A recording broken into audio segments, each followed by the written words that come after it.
Hi everyone. In this video, we will talk about continuous distributions of electric charge. So in the previous chapter, we were talking about electric charge. Mostly these were point charges, and we were trying to figure out the force due to a point charge and the electric field due to a point charge.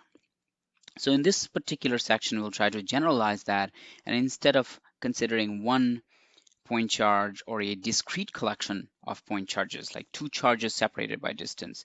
Here we will consider a continuous distribution of charges.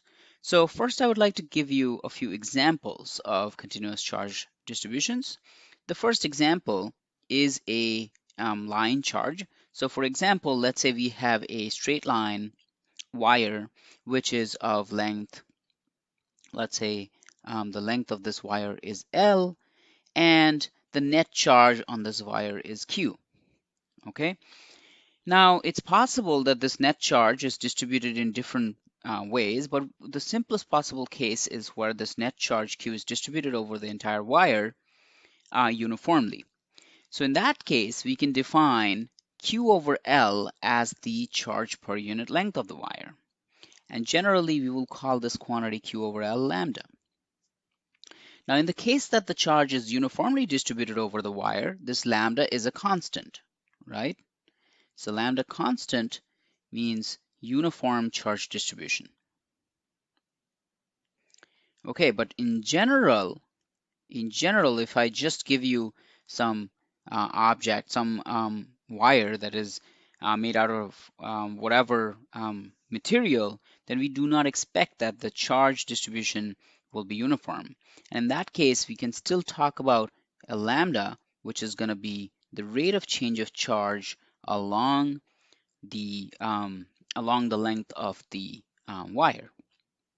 And in that case, lambda equals dq dl will tell us the charge density, the instantaneous charge density at a position L, which is measured from some origin, right? So we can also invert this relationship and write dq is equal to lambda times dl, where let's say dl is this tiny amount of distance along the wire. We'll call that dl. And lambda is the charge density, the line charge density. Lambda is also referred to as the line charge density. And dl times lambda is the charge on this tiny little element, and that charge is equal to dq. Okay, so this term density is quite similar to what we encountered in, let's say, fluids in physics 1, right? Density just means mass per unit volume in the case of regular, let's say, fluids, right? So if you have some, let's say, 1 gram of water at 4 degrees Celsius, that occupies 1 centimeter cube of volume, right? That's kind of the idea of density. Mass per unit volume is density. In the case of electromagnetism, we generalize this idea of mass per unit volume to physical quantities like charge per unit, either length or some derivative dimensions of length. So for instance, linear or line charge density, that's charge density measured in a linear fashion along a line. So this line charge density is just charge per unit length, charge over length. Okay, but we can also imagine two other kinds of charge densities. First, or the second one, the line charge density is the first one. Area charge density is going to be the second one. And so this is going to be charge per unit area. And a practical situation where this can be important is when, let's say, you have a sheet of rectangular or circular, it doesn't matter, some shape of sheet of material which has some charge Q on it. So let's say that the net charge is Q and the net area of this sheet is A. Then again, we can do something similar to what we did for the line charge. As long as the charge is uniformly distributed over the entire area, then we can call Q over A equals sigma, right? Sigma is the area charge density. Okay, and this can only be done if sigma is constant, and or in other words, it's a uniform charge density. But again, if sigma varies from one place to another on the sheet, we can still write sigma is equal to dq dA, or dq equals sigma times dA. So the area charge density multiplied by a small, tiny little bit of area. So let's consider an area over here, and let's name that dA. Then area times the charge density at that location will give us the charge dq of this tiny little element of area dA. Okay, so that's area charge density, the second idea. And the third idea is, you can guess, we're just going to generalize the area. We generalize the line to the area, and now we're going to generalize the area to the volume. So we get a volume charge density. And this one is more like the mass density that we were talking about in physics 1. So this time it is charge per unit volume. Okay, and this can be relevant when, let's say, you have a block of material that can hold some charge, and often these materials are called dielectric materials. So let's say I have a block of dielectric material with volume V and total charge. So the charge density is similar as before. So we can talk about a total charge divided by total volume as long as the charge is uniformly distributed over the entire volume, and we will call this rho, or the charge density. Okay, volume charge density. Okay, and this is only true if this volume charge density is a constant, or it's uniform over the entire volume in question, right? But if that's not true, we can still write rho equals dq dv, or dq is equal to rho dv. And in order to do that, we can just pick a tiny little bit of volume inside this big volume outside and give that the label dv, a differential amount of volume dv. So then the charge contained in that volume is equal to rho, the charge density, multiplied by the tiny little volume dv, right? And so these are the three kinds of continuous distributions that we're going to encounter in this in the rest of this lecture. Now that we know more about charge distributions or charge densities, let's begin to talk about the electric field caused by a continuous distribution of charges. But even before that, I want to start off by trying to figure out the electric field due to a point charge, and then we will use that result and generalize it to analyze continuous charge distribution. So to the left-hand side over here, I have a figure where I have put a charge Q along the z-axis at a distance z from the origin, and I'm interested in finding out the electric field at the point P, which is a point along the x-axis at a distance of x from the origin. Okay, so in order to find the electric field at the point P, we're simply going to apply Coulomb's law, which says that the electric field E is given by kq over r squared times r hat, where if I now look at this triangle between Q, the origin, and the point P, then we see that r squared is just simply equal to x squared plus z squared. And also r hat is equal to r vector divided by r, where r vector is this vector that is pointing from Q to P. And so we can find that r vector quite easily, that r vector looks like it's going to be x times I hat minus z times k hat. Okay, so now if I put all of this together, then I find that the electric field E is going to be equal to kq over r cubed, and then x I hat minus z k hat, where r squared is equal to x squared plus z squared. And that's the idea, right? So now what I want to do is I want to take this problem and compare it with the situation where there is a line charge distribution between two values of z, between zi and zf. So this is the zi value up over here, and then the zf value is up over here. And in between those two values of z, there is a continuous distribution of charge. Essentially, I put a wire with a uniform distribution of charge in between those 2 points. And let's say that the uniform density of charge is lambda. Okay, so then we can also consider a tiny little bit of length dz along the wire. And what is the charge contained in this tiny length dz? That's going to be equal to dq, which is lambda times dz. So now if I take off everything else around this point-like structure that is of length dz, then you can see that there's pretty much no difference between the left figure and the right figure, except for the fact that the left figure had a charge q, the left figure has a charge dq.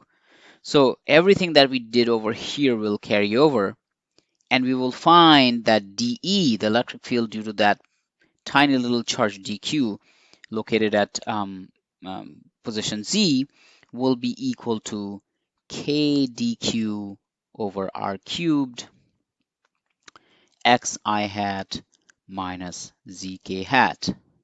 Okay? All right, but dq is lambda dz, and so if I plug everything in, I also want to plug in r squared equals x squared plus z squared. If I plug that in, then I get k lambda times dz divided by x squared plus z squared raised to the 3 halves times xi hat minus zk hat. Okay, so this is our electric field for just this one point with charge dq. So in order to find the total electric field at the point P over here, then we will have to consider varying z. And as I vary z, our point will move along the wire. And if you consider all the contributions at of the electric field at P and add them all together, that's when we get the net electric field. Now, in order to add continuous distributions, the best way to do that is to use integral calculus. So that's what we're going to do. So the idea is to add up all the tiny infinitesimal electric field elements that we have found at P due to these infinitesimal line charge elements like dz over here. And so in order to add them all up, we have to use integral calculus. So what we're going to do is the total electric field is going to be integral from some zero electric field to a final electric field integral over this dE. Technically, the integral variable should be different, so I'm going to use that notation, but that's just notation. Don't worry about the details of it. And now when I integrate the right-hand side of this, I'll pull out the k times lambda, which are constants. They do not depend on the integral variable, which is z at the moment. So k times lambda, and then integral from zi to zf, xi hat minus zk hat divided by x squared plus z squared raised to the 3 halves dz. So this is the integral that we are interested in performing, but notice that this is not a very simple integral, just from the looks of it, right? So it turns out that we can transform this integral to make it look much simpler by just using a slightly different set of coordinates. So instead of using x and z, we'll start using r and theta.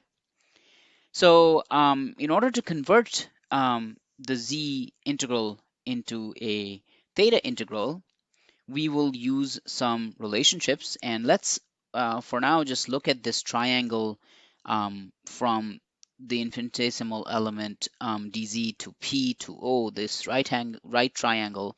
In that right triangle, you can see that if I figure out cosine of theta is going to be equal to adjacent over hypotenuse, so that's z over r. Sine theta is opposite over hypotenuse, and the opposite here is x, so x over r. And now we can combine these two, or otherwise we can find tangent of theta, okay? So tangent of theta is going to be x over z, okay? All right, so my eventual goal is to convert this integral, an integral over z, into an integral over either theta or r. Now looking at these three expressions, we see that there are two expressions that involve z. Now this is sort of the crucial point that I'm going to make here. The reason why we are doing this. This is sort of a physics argument as well. So if I look at these two equations which have z, this first equation has z, theta, and r. As we change z, both theta and r change. So to use this equation to convert z into a different integration variable is probably not a good idea because we have three variables, one relationship, and all three of them are changing. Instead, now if I go to this equation, tangent of theta equals x over z, even if I change z, theta changes, but x does not change. So it's probably best to use this equation in the future. So what we're going to do then is rewrite z as z equals x over tangent of theta. And tangent of theta is just sine over cosine. So I can write this as x over cosine, x over sine theta multiplied by cosine theta. So essentially I just wrote tangent equals sine over cosine, and the cosine goes over to the numerator.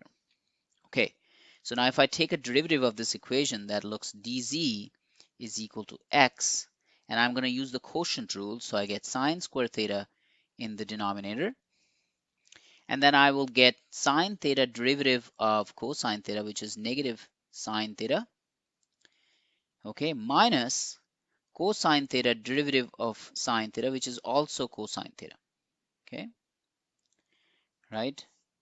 And so if I simplify this, you see that the numerator is just negative sine square theta, negative cosine square theta, which is negative 1.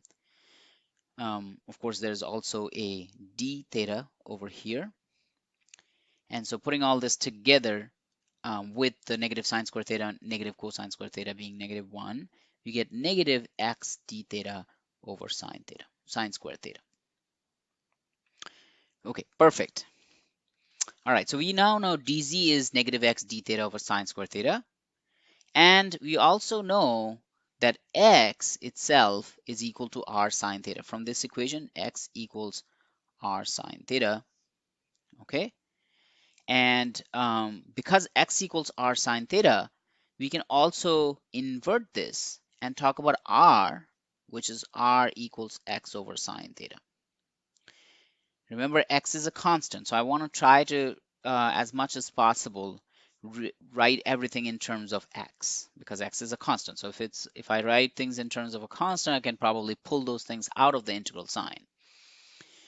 Okay, so r equals x over sine theta, and notice that the denominator, that just looks like r cubed, because x squared plus z squared. X squared plus z squared is r squared, so r squared raised to the 3 halves is just r cubed. So now I can take that and plug in r cubed is x cubed sine over sine cubed theta. Okay, now before we go further and start writing our full electric field, we should also consider what happens to these limits, right? Because now we are changing our variable of integration from z to theta. So what happens to the angle theta? Well, you can easily see that angle theta has a lower limit over here. And so this is going to be the lower limit. We'll call it theta f, and the upper limit theta I. Theta I corresponds to zi, and theta f corresponds to zf, right? So with that input, let's now write the full electric field, right? We want to write the full electric field, so that is take this expression and plug in whatever stuff we have evaluated so far. So we want to write the electric field E is equal to k times lambda, and then the integral goes from theta I to theta f. And then we have xi hat minus zk hat. Since x is a constant, I'm not going to change that. But for zk hat, we are going to write negative z is x over tangent of theta. So x over tangent of theta, but that is x over sine theta multiplied by cosine theta. And then we have a k hat with that, divided by x squared plus z squared to the 3 halves. That's just r cubed, which is x cubed over sine cubed theta. So let's write that x cubed over sine cubed theta. And then finally, we have the measure of the integration, which is this dz term. So dz equals negative x d theta over sine squared theta. So negative x d theta over sine squared theta. Cool. Now see this sine squared theta here and the sine cubed theta's the third power cancel. And since we have a sine theta in the denominator, when we rewrite it, it's just going to go up to the numerator. And then the other thing that we can notice is that this x over here will cancel with the x cubed. So we'll get a x to the power 2, but then there's an x over here, so these will also cancel. So we'll just have one x left over in the denominator. Okay, so let's rewrite our electric field as follows. So E is now equal to K times lambda integral from theta I to theta F. We have a sine theta in the numerator. And then we have within parentheses I hat minus cosine theta over sine theta K hat. And then we have a negative d theta coming from here. So I'll distribute the negative sign. So we'll make that a negative, make that a positive. We have a d theta over here. And that's essentially it. We can go one step further and distribute the sine theta. So if I distribute the sine theta, there's also a 1 over x coming from this expression over here. And note that the x is a constant, so I can also pull that outside. So if I pull that outside, I get k lambda over x. And then I have two different integrals, the I hat and the k hat. These are constant vectors, so these can also be pulled out. So we get something that looks like I hat integral of negative sine theta d theta from theta I to theta f plus k hat times integral of cosine theta d theta, again from theta I to theta f. So if you carefully notice, what happened is that this sine theta and that second sine theta canceled, so we got a cosine theta in the second term. Okay, these integrals are quite simple, much simpler than the integral that we were originally supposed to do, that one, right? So compared to this one, these integrals are much simpler. Particularly negative sine theta d theta, that integral is just cosine of theta, and the integral of cosine theta d theta is just sine theta. So simplifying this, we get k lambda over x I hat multiplied by cosine theta f minus cosine theta I. That's our I hat component. And we also have a k hat component, so plus k hat sine theta f minus sine theta I. And so this is our full expression for the electric field, right? So this is going to be our master equation for the electric field. I'm going to write this down one more time, and we're going to use that for several different cases below. So electric field E for a line charge element is given as k lambda over x times I hat cosine theta f minus cosine theta I plus k hat sine theta f minus sine theta I, right? This is where I have a electrical wire or conducting or such wire, some wire with some charge on it.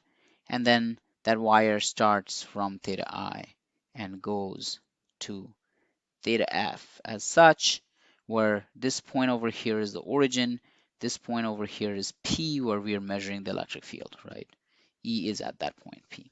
Let's now talk about a few different applications of this result here. So first one that I can think of, I'll call it case 1. So case 1 would be where I have a line charge, and right through the center I want to put a point over here P and figure out the electric field due to this line charge density, which is oriented along the z-axis. So this is just the z-axis, and so this distance is just x, right? Just like the previous problem, except now we are trying to apply. So for this application, then notice that what is theta I and theta f? Well, this angle over here, that is theta f. And for theta I have to be a little more careful because the thetas are always measured relative to this downward z-axis, right? So this angle is theta I.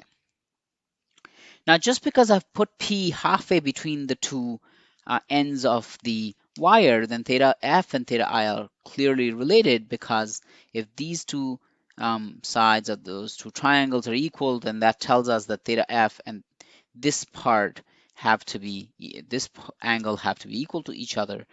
So theta I and theta F are really supplementary angles, which means theta I plus theta F equals pi, or theta I is equal to pi minus theta F. And so let's take this and plug it into our master equation for the electric field.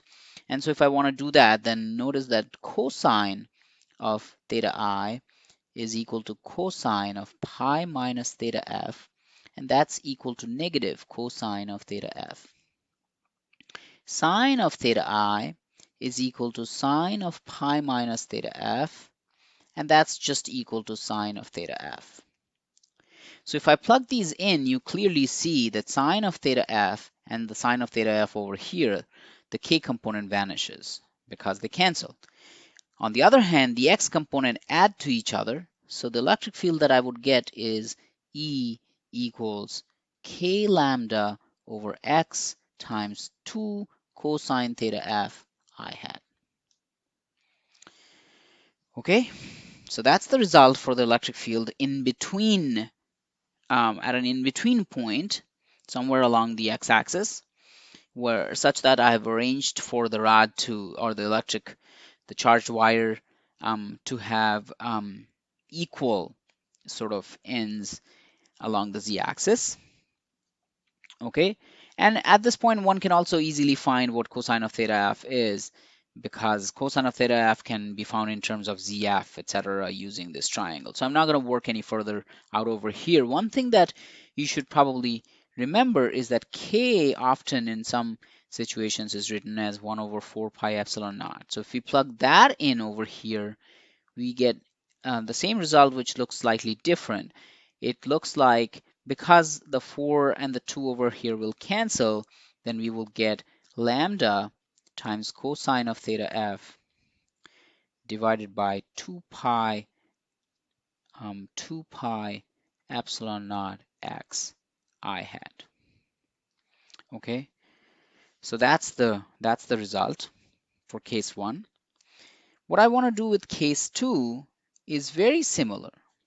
What I want to do is I want to now make the wire infinitely long. So infinitely long, and now you can think, because it's infinitely long, any place that you're that you want to know the electric field that is at a distance x from the wire, and this point is not close to the end of the wire for a very long wire, then you can kind of think of the electric field being, just from symmetry ideas, the fact that this is very symmetrical no matter where I put this point, because the wire is infinitely long, the ends are just as far away, the two ends are just as far away from the point as they are for any other point, right? So with that idea, then we know that the electric field has to be similar everywhere, and this electric field is probably just this expression with theta f taking its limiting value, and the limiting value of theta f is just equal to 0. Okay, so if I plug in theta f equals 0 over here, then I get an expression for electric field that looks like E vector is equal to theta f equals 0, so cosine of theta f is 1. So I get lambda divided by 2 pi epsilon naught x I hat.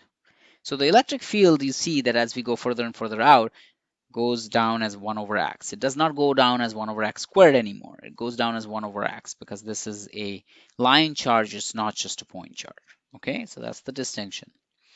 All right, so this was case number 2, and we will now do another case number 3. And in case number 3, I'm more interested in what happens if I put the point somewhere over here, right along on the z-axis. Okay, so this is a little more tricky. This is no longer an infinite wire that we are considering, but the reason why this is tricky is if we go back to our original formula and we try to plug in the values of theta that we expect? Well, the theta f and theta I that we expect are both 0. So if you try to plug that in, cosine theta f is 1, but cosine theta I is also 1 because both theta and theta f are the same. So this part cancels. And so does the sine part because it's sine theta f minus sine theta I. Theta f and theta I are both 0, so both sines are 0. So this is our uniquely 0. Okay, so it seems like as if electric field vanishes. But that's clearly not true. If I put a point charge over here and I think about all the forces that, or the electric field that could, create forces on this point charge due to all these charges that are sitting along the wire are all constructively interfering and adding together, and all of them are pushing the point charge away. So how could it be 0? So indeed it's not 0. What we have to notice is then that, of course, the denominator in this expression has an x, and once we put our point right on the smack on the z-axis, that x is also equal to 0. So if x is 0, we now have a 0 by 0 form. Okay, so we want to get out of the 0 by 0 form and try to actually find the electric field when x is equal to 0. So clearly this formula is true for x not equal to 0. So what happens for x equals 0? So for x equals 0, then we can clearly just physically argue that the electric field has to be along the k hat direction. It cannot be along the x hat direction because all the charged points in the wire are pushing it all in the same direction, that is the k direction. Okay, so that means that this first term that we found in the electric field should automatically be 0. It has to vanish because otherwise we'll have a I hat component left over, which is clearly physically not the case. So we have electric field then equal to k lambda over x times sine theta f minus sine theta I k hat. Okay, but how does this help us? Well, it's still of the 0 by 0 form because both sine theta f and sine theta I are 0, but x is also 0. Okay, so this is where we can make a better picture, and we can think of our previous trig relationships, right? So here we had sine theta equals x over r. So what if we put that back in there? So if I want to put that back in there, then really I have to do sine theta f is equal to x, which is a constant, over rf.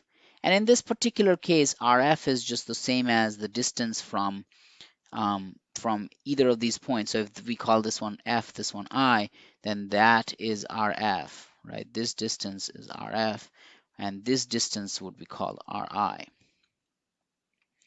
Okay, so now you see sine theta f is equal to x over rf, and sine theta I is equal to x over ri.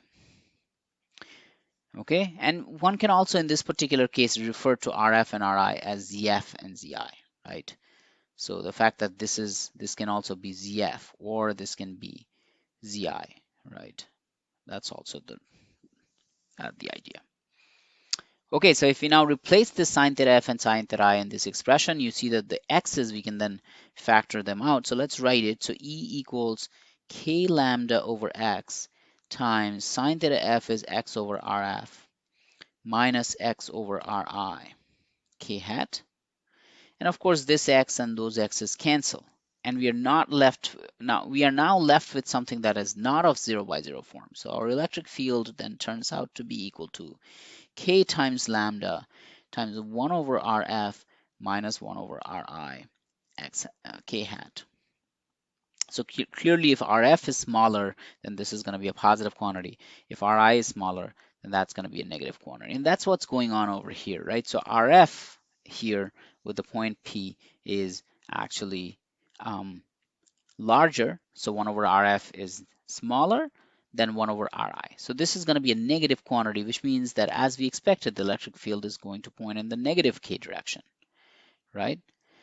On the other hand, if I put the same point on the up top over there, then the distance from this point to the end, so this then is going to be RF, and that RF is going to be much smaller than RI.